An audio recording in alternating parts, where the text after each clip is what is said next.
पुराणों में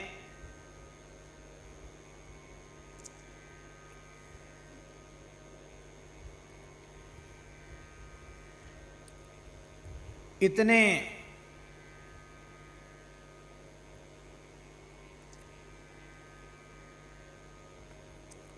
वचन हैं श्री हरिनाम की महिमा के, भगवन नाम की महिमा के, राम नाम की महिमा के, कि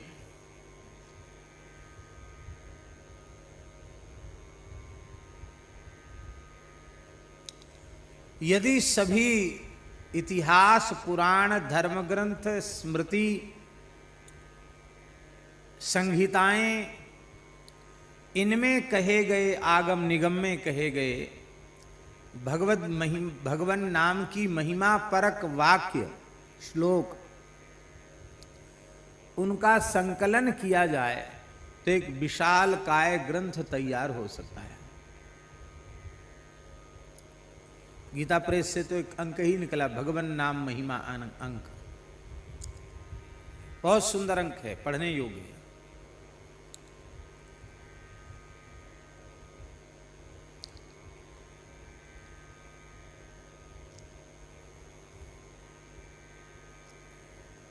महाशंभु संहिता में भगवान शिव स्वयं राम भक्तों को संबोधित करते हुए कह रहे हैं, ये राम नाम कैसा है? बोले ये राम नाम, रकार और मकार, ये दो अक्षर, इनका जिस भाग्यशाली जीव ने आश्रय ले रखा है उसका कल्याण उस नाम जापक की रुचि के अनुसार करें। वो जो चाहे सो नाम महाराज प्रदान करें, ऐसा आशीर्वादात्मक मंगलाशासन भगवान शिव कर रहे हैं। ये राम नाम है कैसा? सब राम नाम के विशेषण है, विशेष राम नाम है। मुक्ति स्त्री कर्णपूरौ मुनि हृदय वयः पक्षती तीर भूमौ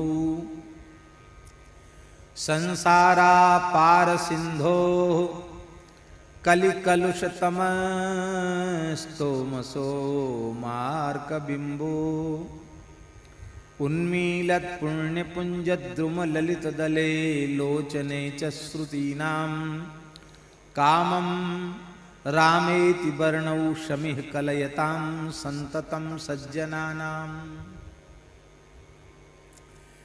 मुक्ति रूपी जो स्त्री है उसके कर्णफूल श्री राम नाम है। कर्णफूल दो होते हैं ना, एक इधर एक इधर, तो मुक्ति रूपी जो स्त्री है उसके दो कर्णफूल हैं, एक रा है एक मां है। ये कर्णफूल जो है वो सौभाग्य के द्योतक हैं, सूचक हैं। जब माताएं सौभाग्य से हीन हो जाती हैं तो उनके कर्णफूल उतार दिए जाते हैं, क्योंकि सौभाग्य का प्रतीक है कर्णफूल। इसका मतलब है कि श्री राम नाम के बिना मुक्ति सधवा नहीं है, मुक्ति विधवा के समान है, वो कल्याण नहीं करेगी। आप कहेंगे सधवा विधवा, ये शब्द का अर्थ क्या है? ये दूसरी भाषाओं में ये नहीं आप बोल सकते कि इसका अर्थ यही क्यों है। ये बात केवल संस्कृत में ही बोली जा सकती है। धव शब्द का अर्थ होता है पति, धव माने पति और स माने सहित।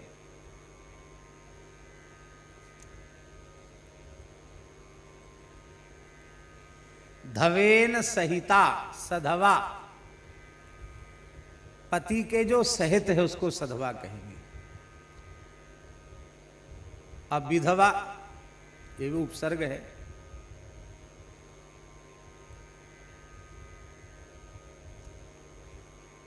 धवेन विरहिता विधवा, जो पति से विरहित हो उसको विधवा कहेंगे। मुक्ति रूपी स्त्री के पति कौन हैं? बोलो, भगवान है कि नहीं? अब वो पति है ही नहीं उसके पास, तो वो भगवान की प्राप्ति क्या कराएगी? तो मुक्ति बेकार है। राम नाम के बिना मुक्ति व्यर्थ है। इसलिए मुक्ति उसी की होगी जो राम राम करेगा।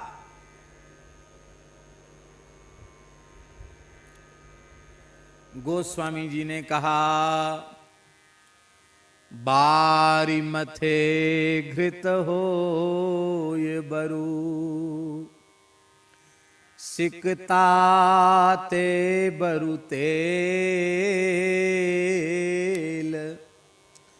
बिनु हरि भजन न भवतरिया,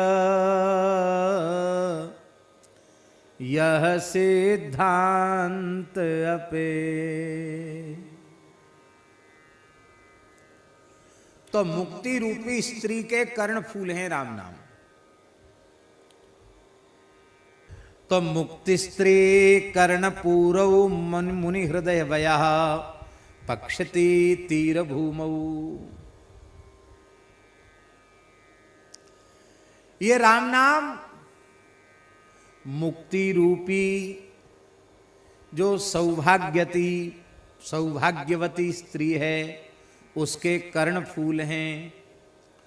और ये श्री राम नाम मुनियों के हृदय रूपी पक्षी के दो पंख हैं, एक रकार और एक मकार।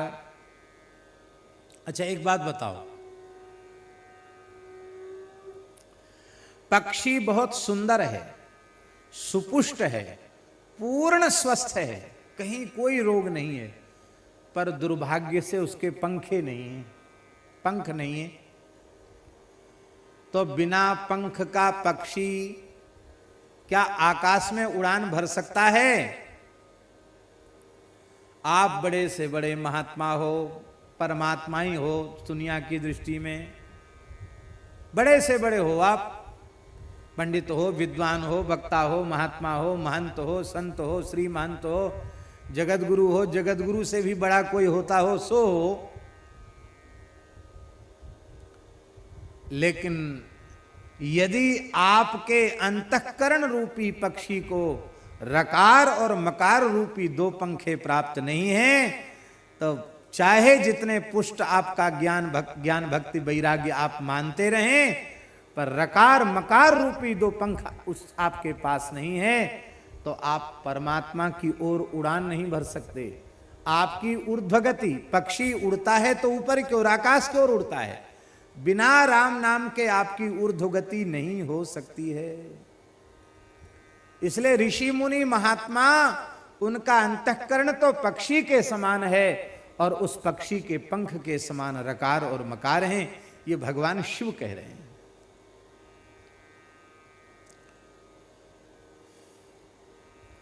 अर्थात जो निरंतर भगवान नाम रूप गुण लीला का मनन करते हैं, उनके मन को, उनके अंतःकरण को स्पंदित करता है श्री राम नाम।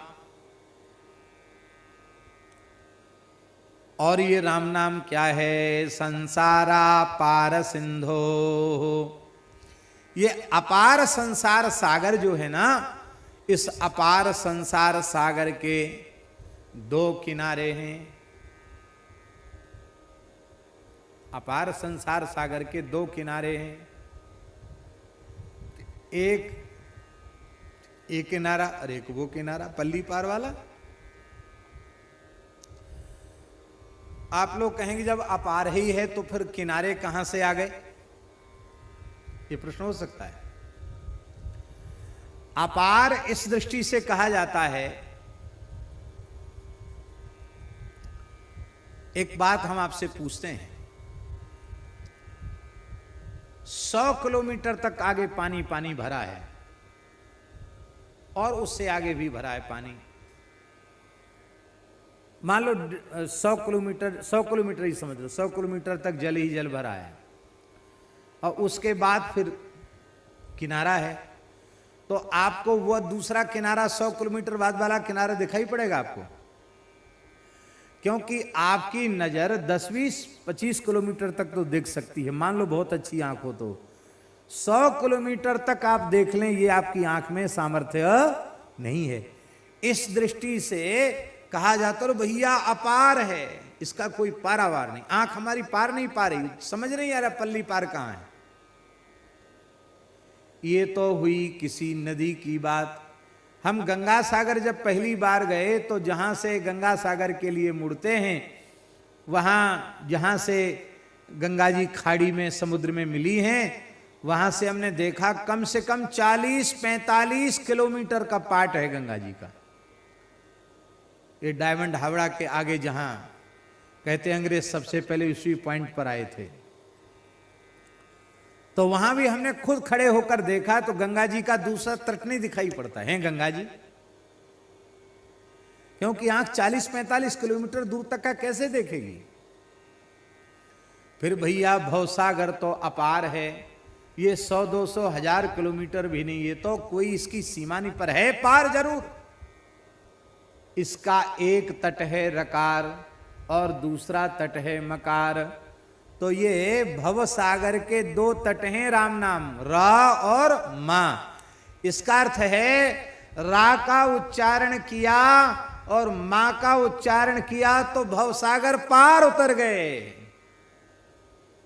बोलो इतना सरल साधन कोई दूसरा है?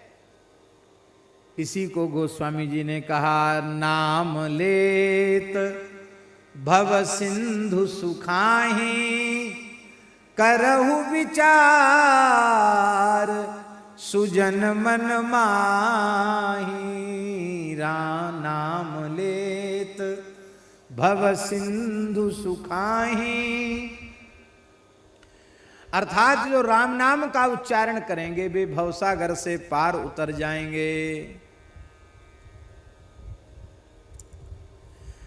कलयुग रूपी महान अंधकार को नष्ट करने के लिए सूर्य हैं और पाप जन्य तापों का समन करने के लिए परम आह्लादकारी चंद्रमा है राम नाम, ये सूर्य चंद्र हैं। रकार सूर्य है तो मकार चंद्र है।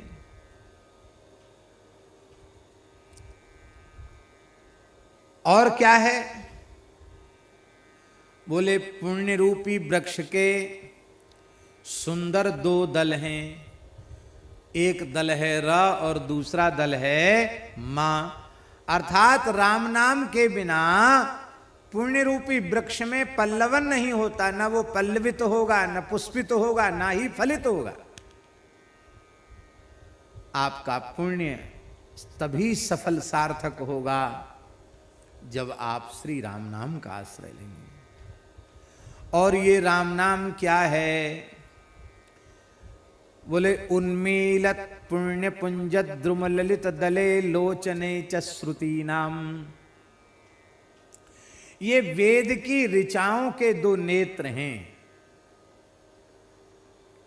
वेद की ऋचाओं की नेत्र हैं ये राम नाम। बटुक ब्रह्मचारियों, वेद की ऋचाएं जो है ना, जो आप पढ़ रहे हो गुरुजी से, उनकी 2 आंखें हैं। कौन कौन? एक है रा और दूसरा है मां। इसका मतलब है कि वेद की ऋचाएं भी बिना राम नाम के अंधी हैं। और अंधी तो कहीं टकरा के गिर जाएगी कि नहीं गिरेगी?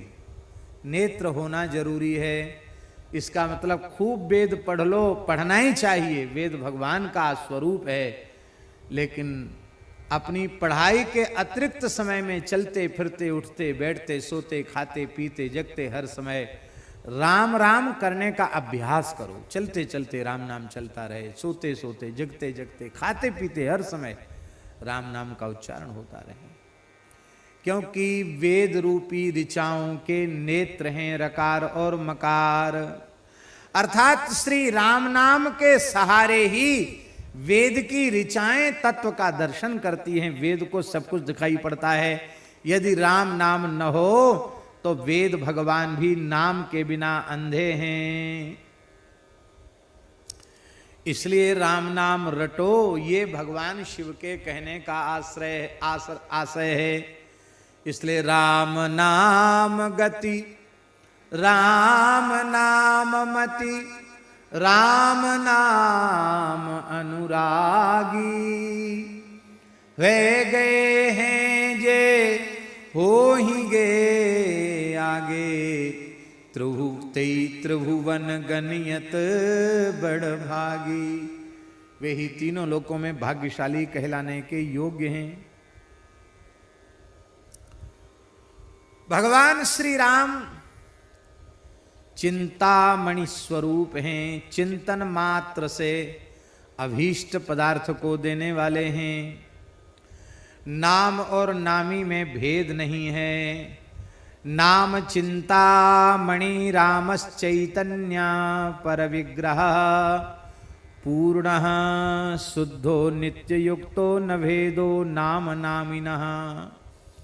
पद्म पुराण में भगवान शिव पार्वती जी से कह रहे हैं, श्री राम नाम चिंतामणि हैं, चिंतन मात्र से संपूर्ण पदार्थों को प्रदान करने वाले हैं, सच्चिदानंद स्वरूप हैं। भगवान में और भगवान के नाम में अणुमात्र भी भेद नहीं है।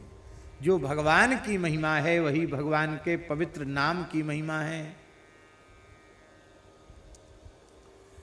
यह भगवान नाम है कैसा? श्री वृंदावन बिहारी लाल की जय। अतः स्फुरति श्री राम नामादि न भवेद् ग्राह्यमिन्द्रियैः, स्फुरति स्वयमेवेति जिह्वादौ श्रवणे मुखे। पुराणों में कितनी बढ़िया बढ़िया बात भगवान व्यास ने लिखी है। भगवान शिव पार्वती जी से कह रहे हैं, भगवान में और भगवान के नाम में अंतर नहीं है। पार्वती जी ने पूछा, भगवान फिर जब नाम प्राकृत नहीं है तो इन प्राकृत इंद्रियों से नाम लिया कैसे जाता है? भगवान दिव्य अप्राकृत चिन्मय है और वही उनका नाम है, तो फिर ये जिह्वा आदि तो प्राकृत इंद्रियां हैं, इनसे भगवान नाम कैसे लिया जा सकता है? शंकर जी खंडन कर रहे हैं। कोई माई का लाल ऐसा धरती पर पैदा नहीं है, हो सकता है नहीं, जो अपनी शक्ति सामर्थ्य से भगवान का एक नाम भी ले सके।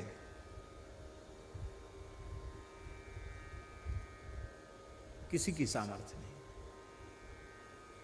इसलिए ये अहंकार बिल्कुल मत करो कि मैं 10 माला जपता हूं, 100 माला जपता हूं, 500 माला जपता हूं, एक दिन में 1 लाख जपता हूं, एक दिन में 2 लाख जपता हूं। तुम एक नाम भी नहीं ले सकते हो। एक भी नाम प्रकट हो रहा है वो हरि गुरु संतों की कृपा से प्रकट हो रहा है। नाम खुद प्रकट हो रहे हैं, नाम लेने की तुम्हारी ताकत कहां से आई? पर हम इतने अभागे हैं, इतने मूर्ख हैं कि हम यही अहंकार पाले बैठे हैं कि हम इतना भजन करते हैं।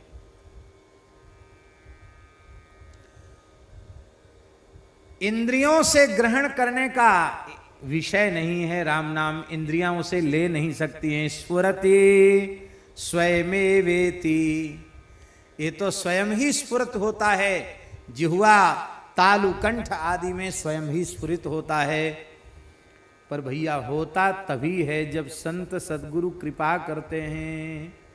हमारी प्रार्थना है आप ईमानदारी से सद्गुरु भगवान के चरणों में अपना समर्पण कर दो। आपके जीवन का यह प्रश्न सदा सर्वदा के लिए समाप्त हो जाएगा कि हमसे भजन नहीं बनता या हमारा भजन में मन नहीं लगता। हमारे समर्पण में कमी है। आप समर्पण कर दो, आपके रोम रोम से नाम निकलने लग जाएगा।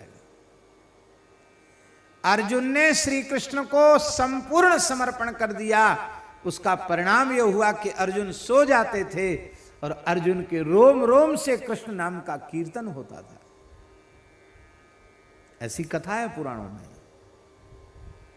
आप समर्पण करके तो देखो।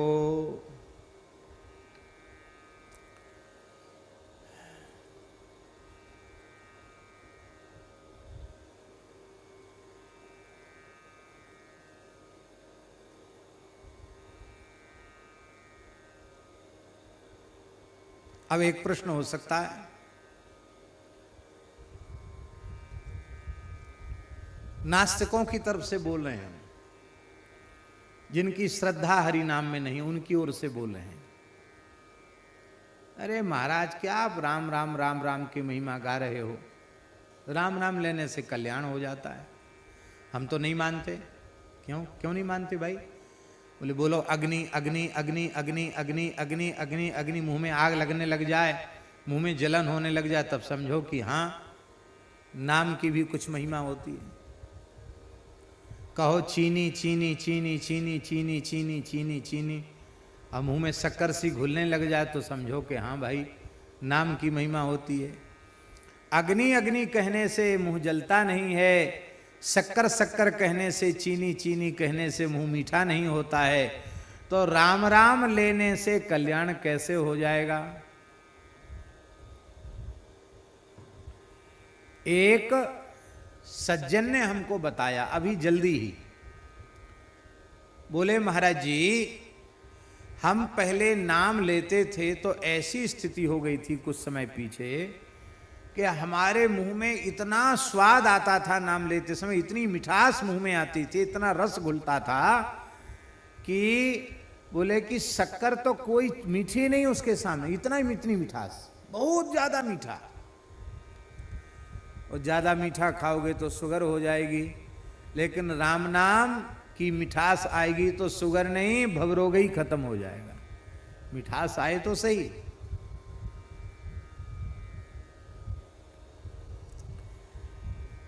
ये जो कुतर्क है, इस कुतर्क का प्रमाण ये है कि भैया अग्नि कहो, चीनी कहो, मीठा कहो, खट्टा कहो, लड्डू कहो, पूड़ी कहो, कचौड़ी कहो, ये सब प्राकृत जगत के किसी व्यक्ति वस्तु पदार्थ के बोधक शब्द हैं।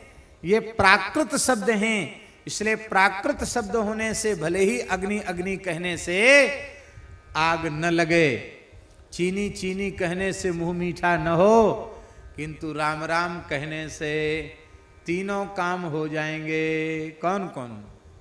बंदौ राम नाम रघुवर को, हेतु कृषानु भानु हिम कर को।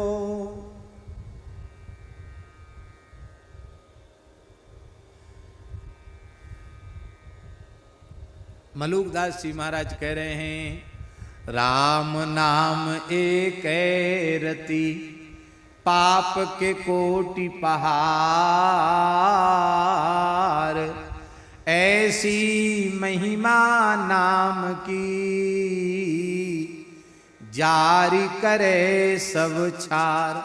हेतु कृषानु, भानु, सूर्य, सारे अविद्या जनित मोह जनित अंधकार की निवृत्ति राम नाम रूपी सूर्य के उदय से हो जाती है, प्रकाश हो जाता है, अविद्या माया का अंधकार चला जाता है।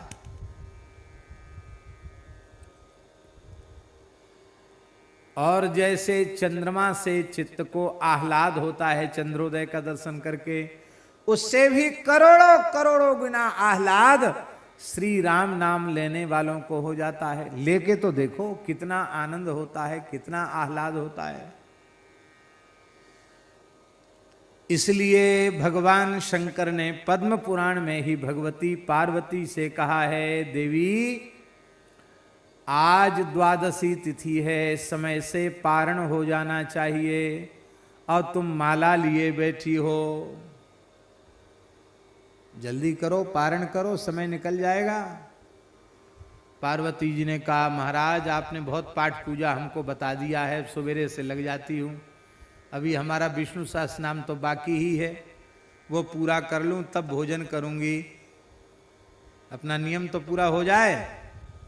शंकर जी बोले, राम, ये पद्म पुराण का श्लोक है ये, राम रामेति रामेति रमे रामे मनोरमे, सहस्र नाम तत्तुल्यम राम नाम वरानने, सहस नाम सम सुनि शिव वाणी, जप जेई पिय संग भवानी।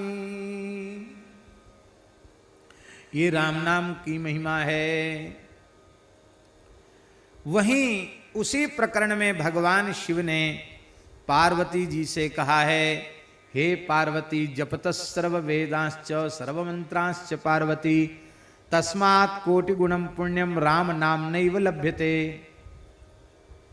संपूर्ण वेद पुराण संहिता मंत्र इनका करोड़ों करोड़ों बार सविधि पाठ करने से जो पुण्य प्राप्त होता है उसका करोड़ों गुना पुण्य केवल और केवल प्रेम पूर्वक एक बार श्री राम नाम के उच्चारण मात्र से प्राप्त हो जाता है। इसलिए श्री गुरु नानक देव जी महाराज का एक दोहा बहुत प्रसिद्ध है, नाम लिया जिन सवलिया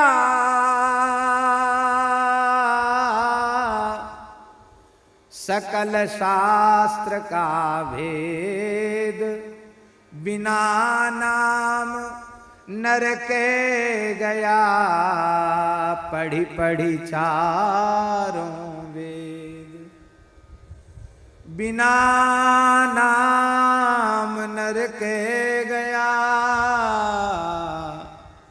पढ़ी पढ़ी चारों वेद। इसलिए भैया ब्राह्मण बड़े विधि से बड़े प्रेम से अनुष्ठान कर रहे हैं, करा रहे हैं, लेकिन संपूर्ण कर्मकांड के बाद अंतिम में क्या बोलते हैं? सुना आचार्य जी को आपने? चाहे गो पूजन करावें, चाहे पंचदेवार्चन करावें, चाहे शिवार्चन करावें, अंत में क्या बोलते हैं? यस्य स्मृत्या च नामोक्त्या तपो यज्ञ क्रियादुषु न्यूनम संपूर्णताम याति सद्यो वंदे तमच्युतम। अर्थ क्या है बताओ, अर्थ बताओ। आप सबको ये तो श्लोक तो याद है कि नहीं? बोलो। यस्य स्मृत्या च नामोक्त्या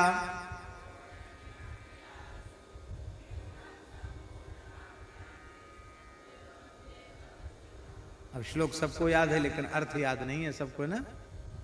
यस्य माने यस्य परब्रह्मणः श्री रामचंद्रस्य कृष्णचंद्रस्य वा स्मृत्या स्मरण मात्रेण, जिन भगवान के नाम का स्मरण करने मात्र से, नामोक्त्या नाम लेने से, केवल भीतर से याद कर लिया या नाम का उच्चारण कर लिया तो तप यज्ञ क्रिया, तप यज्ञ आदि जितनी शुभ क्रियाएं हैं उन शुभ क्रियाओं में होने वाली जो न्यूनता है, न्यूनता माने जाने अनजाने जो कमी रह गई है, भूल हो गई है, संपूर्णता में आती, वो सारी कमियां पूरी हो जाती हैं।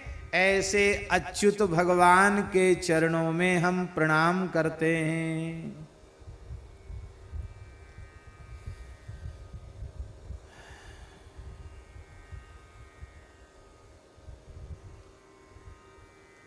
एक घटना है, एक जगह महाविष्णु यज्ञ हो रहा था। महात्मा यज्ञों में आगे हो जाते हैं, झंडा तो महात्मा ही गाड़ते हैं, फिर सब धार्मिक जनता कमर कस के खड़ी हो जाती है, फिर पंडितों को बुलाते हैं, यज्ञ हो जाता है। तो संकल्प तो ले लिया ज्यादा का, अधिक संख्या में आहुति का संकल्प पढ़ लिया गया और अपेक्षित सहयोग जैसा जनता से मिलना चाहिए था, आशा थी लोगों के अब यज्ञ शुरू हो जाए फिर आ जाएगा सहयोग, सहयोग आया नहीं ज्यादा। अब उतना तिलजो चावल नहीं, उतना साकिल नहीं, और तेते पांव पसारिए जेती लामी सौर।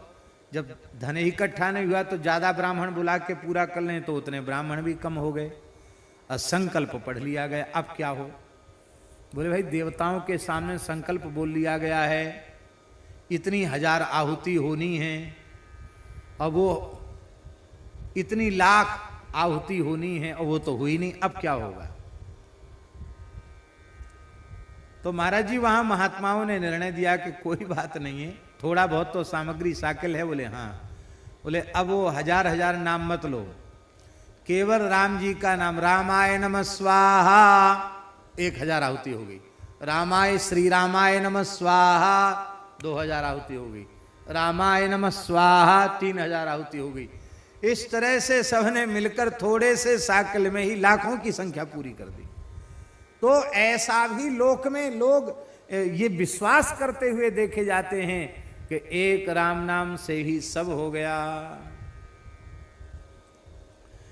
इसलिए पद्म पुराण में भगवान शिव कह रहे हैं, जपतः सर्व वेदांश्च सर्व मंत्रांश्च पार्वती तस्मात् कोटि गुणम पुण्यम राम नाम नैव लभ्यते, यो ये प्रयोगास्तंत्रेषु तैस्तैर्यत् साध्यते फलम तत्सर्वं सिद्ध्यति क्षिप्रम राम नामेति कीर्तनात्।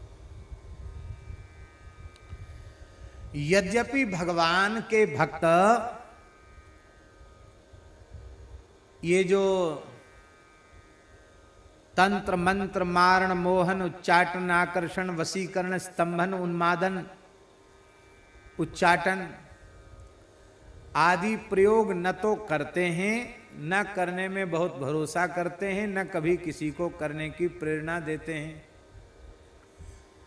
लेकिन एक बात है, भगवान शिव बोल रहे हैं, कथंचित नाम जापक के भीतर भी इच्छाएं उत्पन्न हो जाएं तो महाराज, यद्यपि ये नाम का तिरस्कार ही है, नाम का दुरुपयोग है, फिर भी नामाश्रयी वो मारण मोहन उच्चाटन स्तंभन वशीकरण जो चाहे सो नाम से हो जाएगा।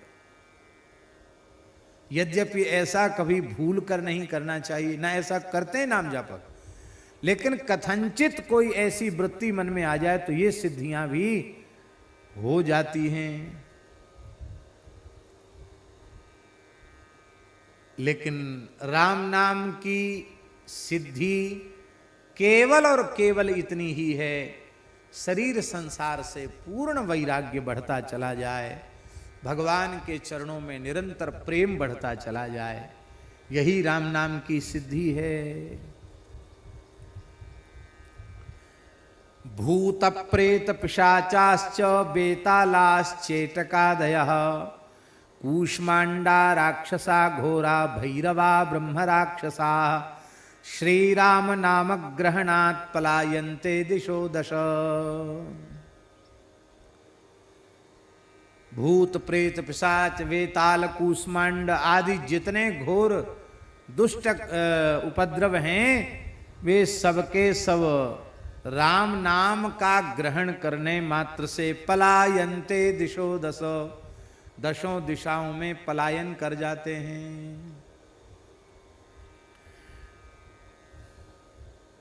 दो चीजें, राम राम करो और सदा शुद्ध रहो, पवित्र रहो, शरीर अशुद्ध न रहे। तो स्मशान में जाकर बैठ जाओ तो भी तुम्हारा कुछ बिगड़ने वाला नहीं है। भूत प्रेतों का महल हो, उसमें तुमको बिठा दिया जाए तो भी कुछ नहीं बिगड़ेगा। अशुद्ध रहोगे, लघु शंका गए, पानी लेके नहीं गए, कुल्ला नहीं किया ठीक से, नहाए ठीक से नहीं, हाथ पैर में ठीक से मिट्टी नहीं लगाई और राम राम नहीं किया तो हो जाएगा। धर्मसंघ विद्यालय में वृंदावन में परमहंस जी महाराज, भूत प्रेत का उपद्रव बढ़ गया विद्यालय में। हमारे समय की ही बात, विद्यार्थियों को उठा उठा के पटके भूत, सब परेशान। गुरुजी भी बड़े दुखी हुए, ये तो कभी उपद्रव था नहीं वृंदावन में, भूत प्रेत का उपद्रव विद्यालय में। तो गुरुजी ने वो जिस लड़के पर भूत आया था उसको गुरुजी ने पूछा, ए क्यों परेशान करते ब्राह्मण बालक को। जब डांटा गुरुजी ने तो उसने दंडवत किया और दंडवत करके बोला, रोते हुए बोला, गुरुजी हम तो आपके विद्यार्थी हैं। अरे तुम मेरे विद्यार्थी हो, क्या नाम है तुम्हारा? बोले मेरा अमुक नाम था, इस संवत में मैं यहाँ आपके यहाँ भर्ती हुआ था, इतने दिन तक आपसे पढ़ा था। भूत कैसे बन गए? बोले एक सड़क, राजस्थान का था वो, एक सड़क दुर्घटना में मेरी मृत्यु हो गई, इसलिए मैं भूत बन गया। तो तुम तो वेद पढ़े थे, तुम भूत बने क्यों? उसने कहा गुरुजी यहाँ तक तो खूब संध्या वंदन हमने नियम से किया, पर घर गए तो सब छूट छाट गया, ऐसे ही संस्कार हमारे कुछ शिथिल हो गए, अब मर गए तो अधोगति हो गई। फिर गुरुजी ने उससे पूछा कि वृंदावन में कैसे घुसे आए तुम, यहां कैसे चले आए? तो उसने रोते हुए कहा गुरुजी आप जैसे गुरु हमको मिले, आपने हमको पढ़ाया, गायत्री का उपदेश किया, इसलिए मेरी ये सामर्थ्य हो गई कि मैं यहाँ आ गया। तो यहाँ क्यों आए? यहाँ आए तो तुम्हें हमारे चेला हो, शिष्य हो, हमारे विद्यार्थी हो, तो तुम्हें सहयोग करना चाहिए, तुम यहाँ क्यों उपद्रव कर रहे हो? तो वो महाराज भूत बोला गुरुजी हम आपके पास तो इसलिए आए हैं कि आपका दर्शन करने से हमें बहुत शांति मिलती है, मैं बहुत जलता रहता हूं, आप जितनी देर विद्यालय में रहते हो हमको बहुत शांति मिलती है। तो गुरुजी ने कहे तो अच्छी बात है, शांति मिलती तो रहे आओ, पर विद्यार्थियों को परेशान क्यों करते हो?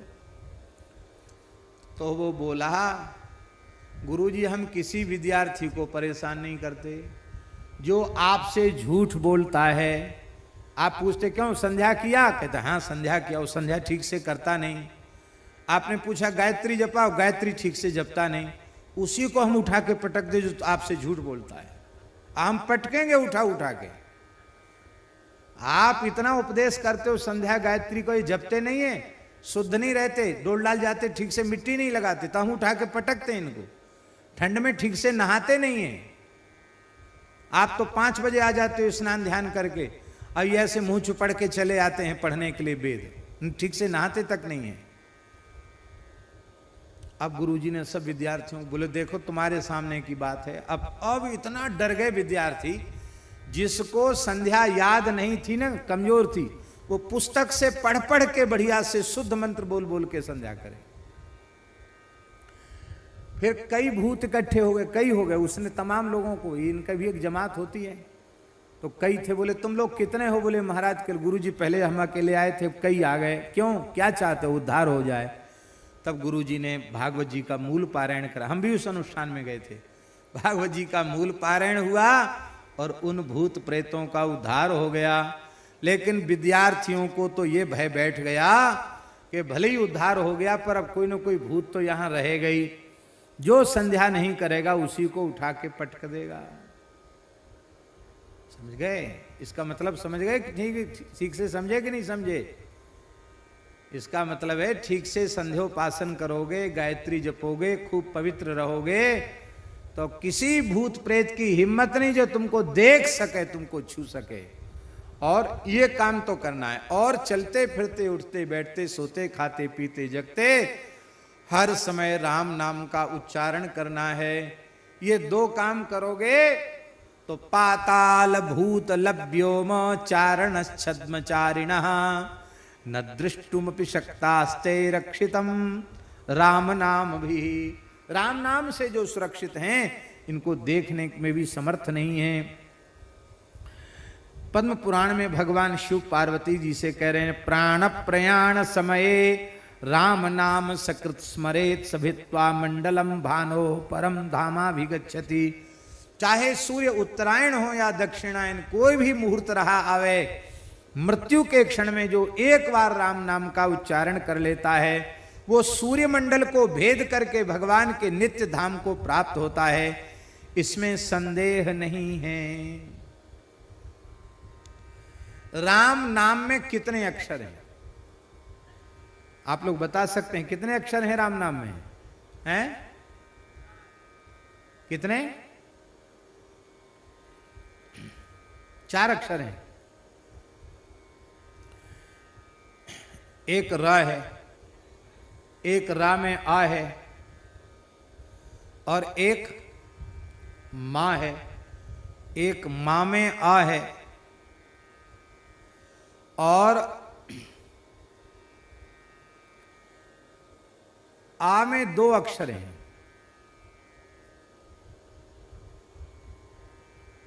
आ में 2 अक्षर हैं कि नहीं? बोलो कैसे हैं 2? आ धन आ बनेगा आ, अकस सवर्णे दीर्घा। तो आ ऐसे तो बनेगा नहीं, आ और आ दोनों मिलेंगे तब आ बनेगा। तो आपने 4 बताए, पर आपको 5 बताना चाहिए था। कितने अक्षर हैं? रा, आ, म, आ। कितने हो गए? इतनी बारीकी है संस्कृत भाषा में, इतनी बारीकी दूसरी भाषा में नहीं है। ये 5 अक्षर हैं राम नाम में।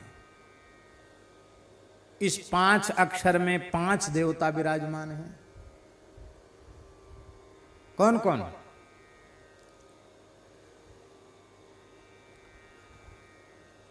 रकारार्थो रामः। रकार का अर्थ, रेफ का अर्थ रकार, रकार के वाचक श्री सीताराम जी हैं। श्री सीताराम जी रकार में हैं, रेफ में श्री सीताराम जी हैं।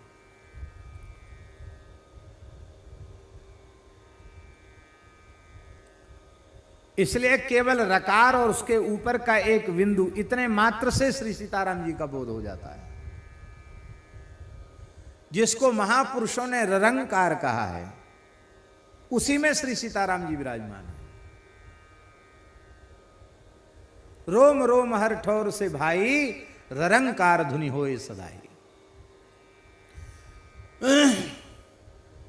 और इसलिए राम नाम का उच्चारण करते समय रेफ में श्री सीताराम जी का ध्यान करें।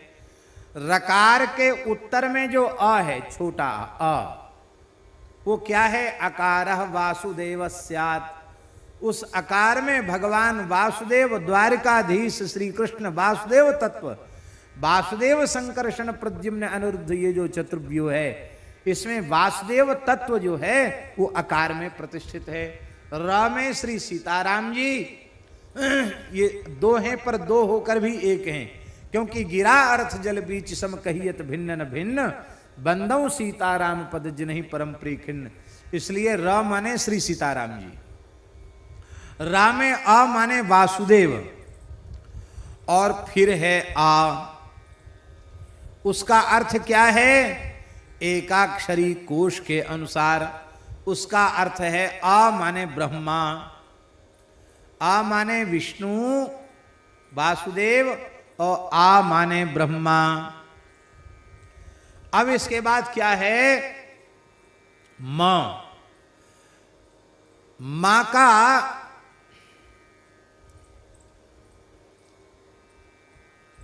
उसका अर्थ ब्रह्मा है। रा, र माने सीताराम जी, अ माने विष्णु, और आ माने ब्रह्मा, तो रा हो गया।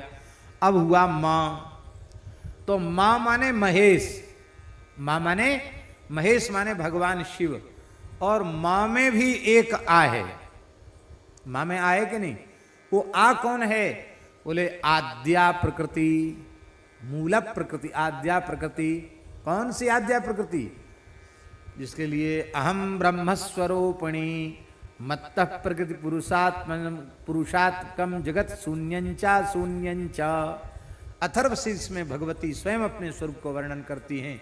वो साक्षात भगवती पराम्बा मूल प्रकृति आद्या प्रकृति मकारोत्तरवर्ती आकार में विराजमान है।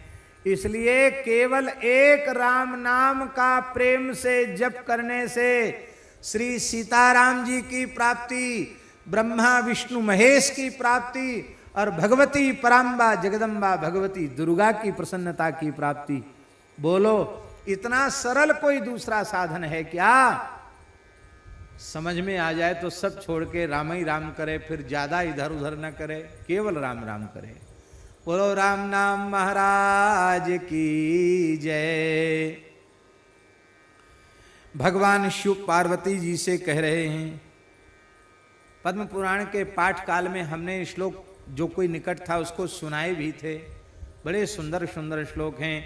असंख्य मंत्र नाम तु बीजम सर्वास्पदम परम अनादृत्य महामंदा संसक्ताश्चान्य साधने। हे पार्वती, वे मंद भाग्य पुरुष हैं जो संपूर्ण वेदों का मूल कारण जो भगवान का नाम है श्री राम नाम, जो वेदों का मूल प्रणव है, प्रणव का भी कारण जो राम नाम है, ऐसा राम नाम जिससे सारे वेदादि शास्त्र मंत्र तंत्र यंत्र अनुष्ठान सब जिससे प्रकट भय हैं, ऐसे राम नाम में जो अनुराग नहीं रखते हैं, प्रेम नहीं रखते हैं, नाम से विमुख होकर के इधर उधर साधनों में भटकते हैं, आसक्त होते हैं, वे ही भगवती पार्वती मेरी दृष्टि में महामूर्ख हैं। इसी को गोस्वामी जी ने विनय पत्रिका में कहा। आगे कहेंगे इस पद को भी हम।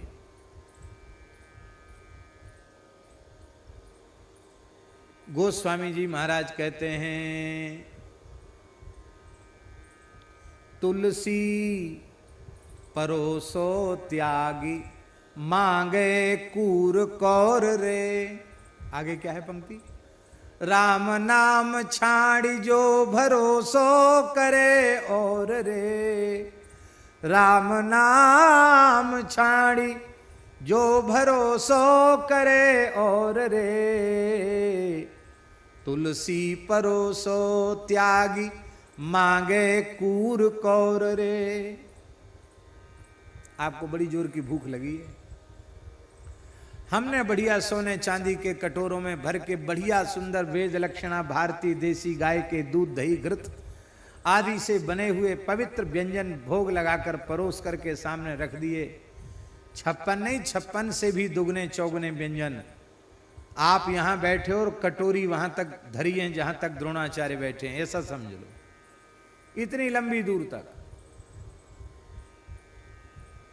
इतना तक हाथ नहीं जा सकता और व्यक्ति आकर के वहां से उसमें से उठा के तब थाली में देता है। इतने व्यंजन परोसे हुए हैं सामने, इतने व्यंजन परोसे हैं सामने, और परोसे हुए व्यंजनों को छोड़कर, भोजन की थाली को छोड़ करके और फिर भटकने लग जाना है द्वार द्वार। राम राम बाबूजी रहम करो, दया करो, बहुत भूख के मारे मर रहे हैं, एक टुकड़ा दे दो तुम्हारा भला होगा। हैं? कितने आशीर्वाद देते हैं भिक्षुक लोग, तुम्हारी नौकरी लग जाएगी, तुम्हारा भाग्य हो जाएगा, तुम्हारा जाने क्या क्या हो जाएगा। वो तो वही बढ़िया से बोलते हैं, उतना हमको बढ़िया बोलना नहीं आ रहा है। आशीर्वादों की झड़ी लगा देते हैं। पेट भरता है क्या? पेट तो नहीं भरता। राम नाम को छोड़ करके इधर उधर से पेट भरना चाहता, वो तो उसी भाग्यहीन भिक्षुक के समान है।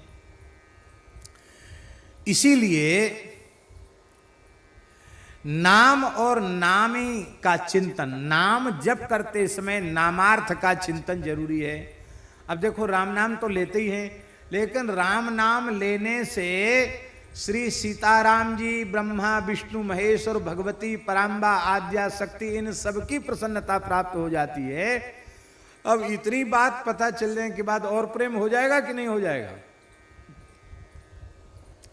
इसलिए नामार्थ का अनुसंधान करते हुए नाम का जप करे, बुद्धि से चिंतन करे, श्री राम जी के रूप का, मंगलमय स्वरूप का ध्यान करे,